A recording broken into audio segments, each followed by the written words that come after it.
My name is Scarlett Martinez, and I'm 28 years old. I sat there on the couch, the small pregnancy test in my hand, staring at the two pink lines that seemed to glow with a truth I wasn't ready to face. The room around me felt eerily silent, like the whole world had paused for just a moment. A part of me felt elated. This was life, a baby, my baby. But another part of me felt something darker, like I was holding a bomb in my hands, waiting for it to go off. I wasn't sure how to feel. The excitement I expected was clouded by confusion and fear. Would I be a good mother? Could we handle this? The door to the living room creaked open, and Mark walked in, his face a familiar sight. But today, something was off. He had a way of walking into a room and filling it with his presence, but now his energy felt distant. "Hey," I said, trying to keep my voice steady. "I'm pregnant." I watched him closely, waiting for his reaction. I wanted him to share my excitement, to feel the joy that was pulsing through me despite the uncertainty, but instead he just stared at me for a long moment, not saying anything. Then he spoke, his voice colder than I was used to. "We need to talk about this." I froze, my hand tightening around the test.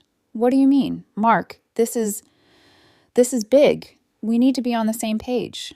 He crossed his arms and leaned against the doorframe, his eyes scanning me like he was thinking through his words carefully. "I've been thinking about this for a while now, and I don't think we should keep it."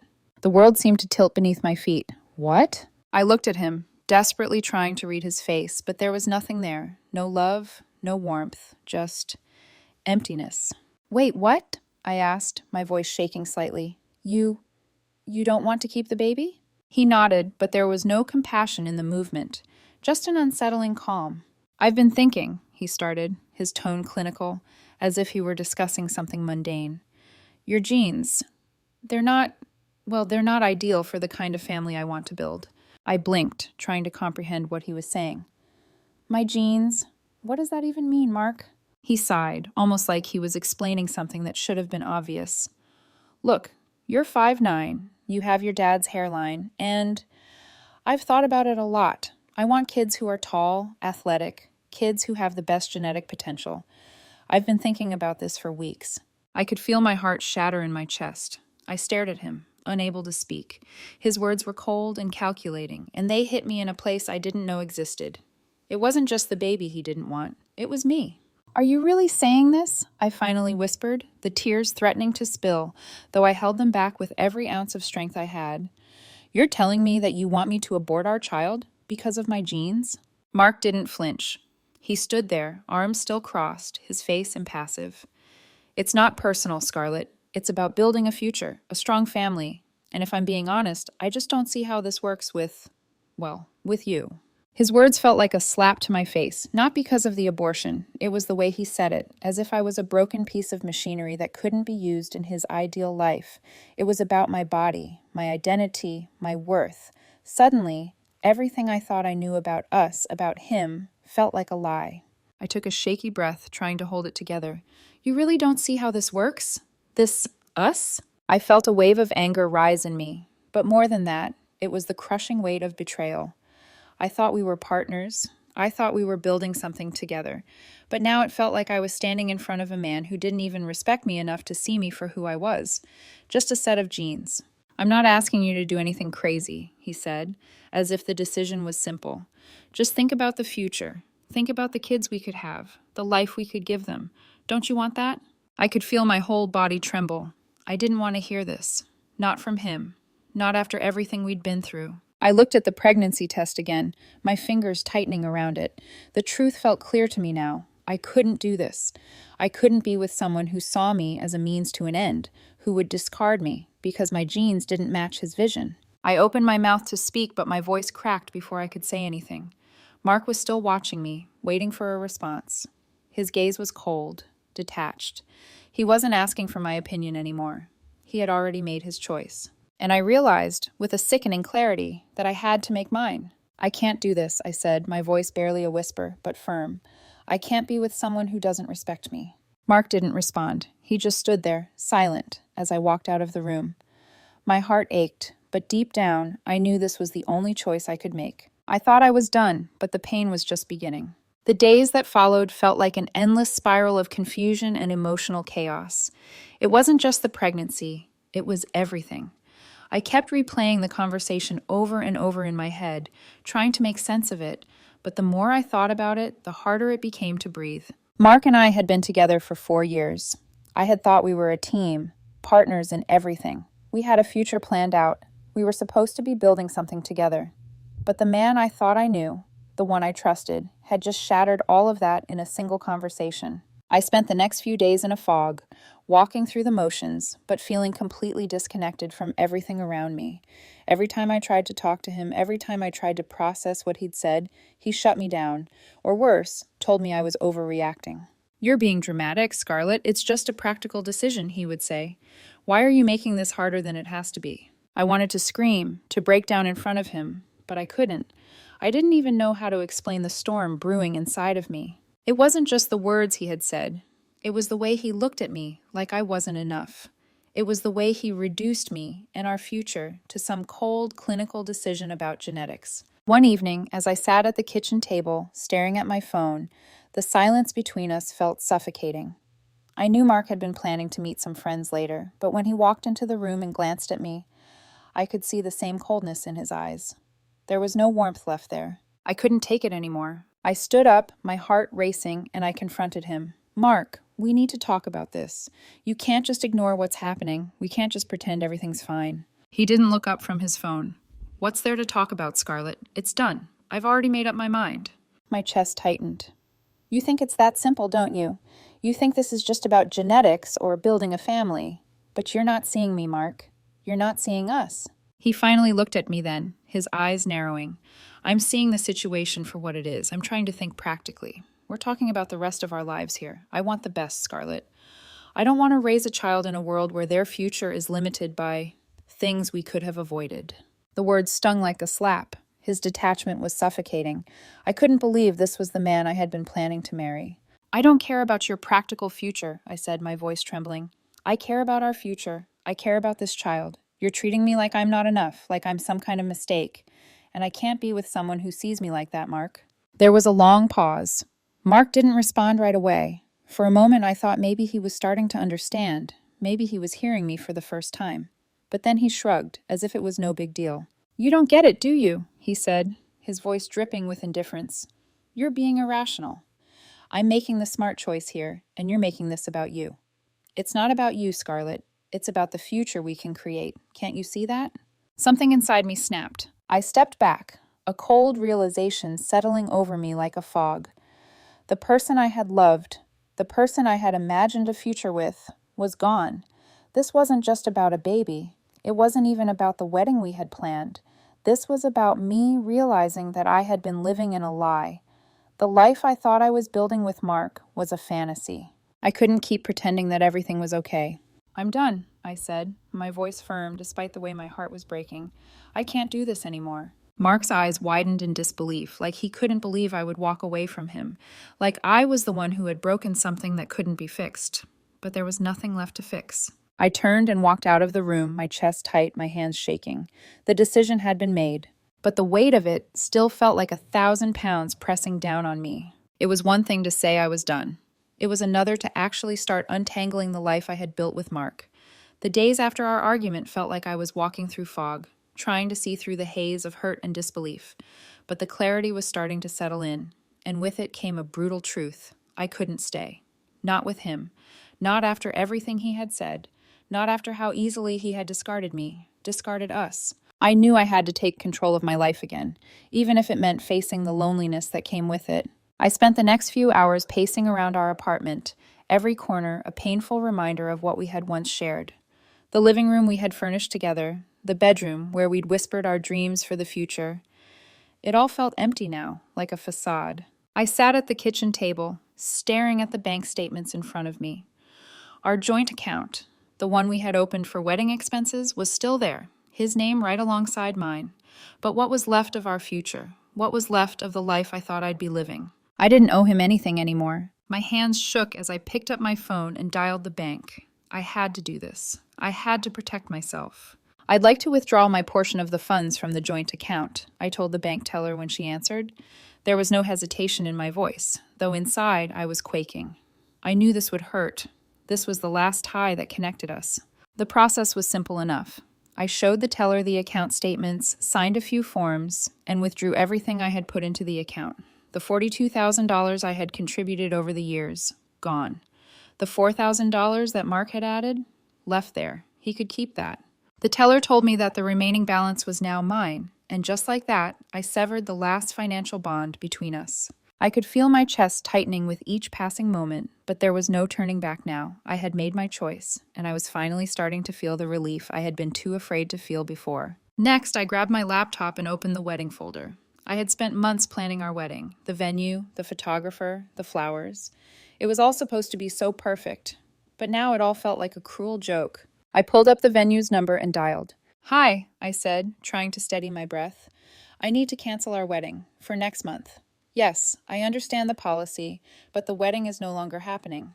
Please send me a confirmation of the cancellation. Thank you." Just like that, everything was undone. The $12,000 deposit was gone. The dream I had built around it, gone. It wasn't even about the money. It was about me taking back control of my life. I didn't need a wedding to prove my worth, and I didn't need to keep holding on to something that was never going to happen. Mark wouldn't understand, but I didn't care anymore. By the time he came home that evening, I had already dismantled the future we'd planned together. He walked through the door, and for a brief moment, I thought maybe things could go back to normal. But when he saw the look on my face, when he saw the stack of canceled receipts, and the cold emptiness in the apartment, his expression changed. "Scarlett?" he asked, his voice low. "What's going on?" I looked at him, really looked at him, and I felt nothing but exhaustion. "Everything's been canceled, Mark. The venue, the photographer, the flowers. It's all done. I've withdrawn my money from the joint account, too." His face twisted in disbelief. "You what?" I didn't flinch. I didn't apologize. "You've made it clear what you think of me and what you think of this child. I'm not going to beg you to stay or explain myself anymore. I'm done." He opened his mouth as if to argue, but then stopped himself, his eyes narrowing. "You're being irrational. This is crazy." I shook my head, a bitter laugh escaping me. "No, Mark. This is me taking control of my life. You don't get to tell me what I'm worth anymore, not after what you said." He stood there, frozen, his face pale. The words he had so casually thrown at me were coming back to haunt him.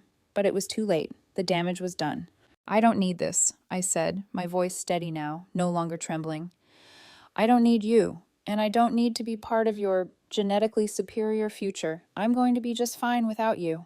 Mark didn't speak again. He just stood there, his hands balled into fists, his face a mixture of anger and confusion. But I didn't care anymore. I walked out of the room, feeling a weight lifting off my shoulders. I knew the road ahead wouldn't be easy. I knew I was going to face challenges, loneliness, and a million difficult decisions. But I also knew that I couldn't live in a relationship that made me feel less than I was. And in that moment, for the first time in what felt like forever, I felt like I was finally free. The first few weeks after Mark left felt like I was in a haze, but not in the way I had expected. It wasn't a fog of grief. It was a fog of freedom. Sure, it was overwhelming at first. The loneliness was crushing at times, and there were moments when I doubted my decision. But even in those moments, I could feel something stirring deep inside me, a quiet strength that had been buried for so long, waiting to emerge. I threw myself into work. My career had always been a steady source of confidence for me, and now it became my anchor. I began taking on more projects at the agency, pushing myself harder than I ever had before. The satisfaction of completing tasks, of earning recognition for my work, was a balm for the wounds that Mark had left behind. It felt like I was rediscovering parts of myself I had neglected for years. And yet, despite the professional success, there were nights when I lay awake in bed, staring at the ceiling, my thoughts racing. The emptiness of the apartment echoed around me, and I couldn't escape the weight of the choices I had made. I couldn't escape the feeling of loss either. I had built my life around someone who wasn't there anymore, and I wasn't sure if I could forgive myself for not seeing how toxic that relationship had been. But with time, the heaviness started to lift. I began to see my choices not as mistakes, but as acts of self-preservation. I had chosen myself, my autonomy, my worth, things Mark had stripped away in the name of his own superficial vision for our future. One night, I sat in my apartment, sipping a glass of wine, scrolling through my phone. A message popped up on my screen. It was from my best friend, Ellie. "I'm so proud of you, Jules. You've come so far in the last few weeks. I hope you know how strong you are." The words felt like a lifeline. I had been so focused on surviving, on just getting through the aftermath, that I hadn't realized how much I had grown. Maybe I didn't have all the answers yet. Maybe I wasn't healed completely, but I was moving forward. That was enough for now. I started going out with Ellie more. We'd meet for drinks, dinner, long walks through the city. It was easy to talk to her, to laugh with her again. In those moments, I started to feel something else, something that had been buried under all the pain and fear. It was hope. I also started taking time for myself, real time, not just to bury myself in work or to distract myself with the noise of life. I spent weekends wandering through art galleries, something I hadn't done in years. I would get coffee and sit at the park, reading, thinking. Slowly, I was beginning to rediscover who I was outside of the relationship. I started working out again, not to meet someone else's standards of beauty, but to feel stronger, to feel alive again. But there was something deeper stirring inside me, something I hadn't expected. The idea of becoming a mother, of raising a child on my own, was both terrifying and exhilarating. I knew it wouldn't be easy, and I wasn't sure if I was ready, but the more I thought about it, the more I realized that this was my choice, my future, not Mark's. I had the power to shape this life, to make it mine. I took another step one afternoon when I made the call to schedule an appointment with my OB/GYN to discuss my pregnancy. I wasn't sure yet if I wanted to continue, but I was taking control of the situation. I didn't need Mark's permission. I didn't need anyone's approval. I was going to do what felt right for me. Weeks turned into months. Life began to settle into a rhythm I could handle, and the quiet that had once felt suffocating was now a welcome peace.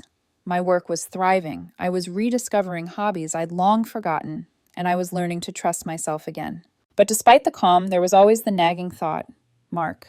It was just a matter of time before he'd come back. I didn't know what he would say, or if he would even want to say anything at all, but I knew he would.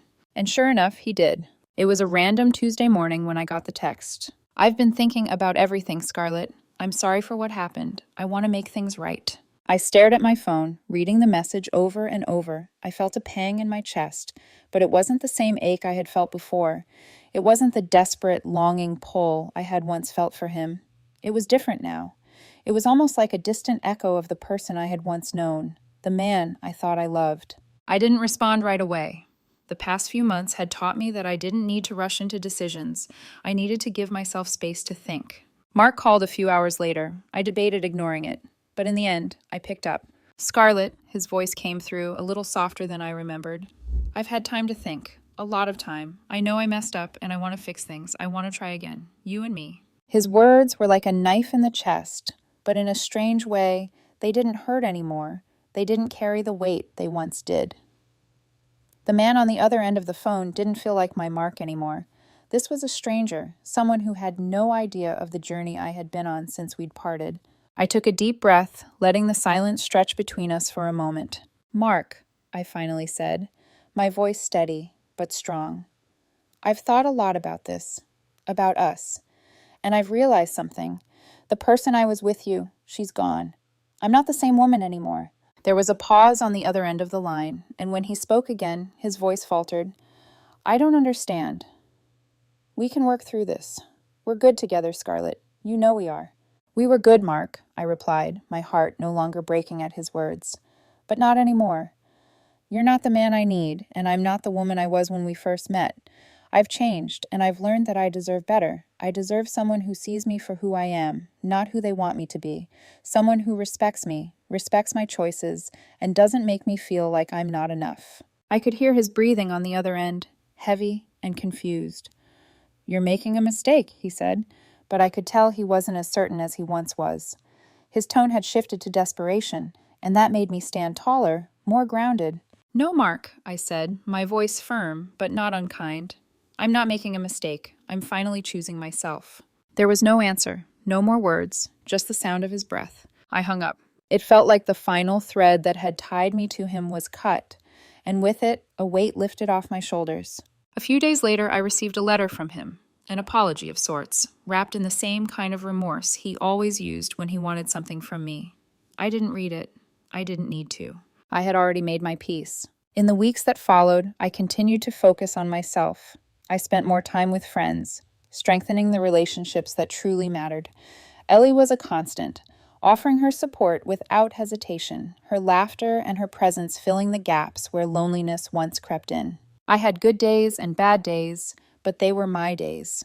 I was learning how to trust myself again, to love myself without needing anyone else's approval. I knew I wasn't perfect, no one is, but I was finally at peace with who I was becoming. And then came the moment of truth. At my next doctor's appointment, I made the decision. I was going to keep the baby. It wasn't an easy choice, but it felt right. I was going to raise this child, and I was going to do it on my terms. When I made the call to my mom to tell her, I wasn't sure what she would say. But when I told her, her voice broke with emotion, and for the first time in months, I felt her support. "I'm so proud of you, Scarlett," she said. "You're doing the right thing." I knew it. And when I looked in the mirror that night, I didn't see a woman who had been betrayed. I didn't see a woman who had been left behind. I saw a woman who had chosen herself, who had fought for her future. A woman who was ready to face whatever came next.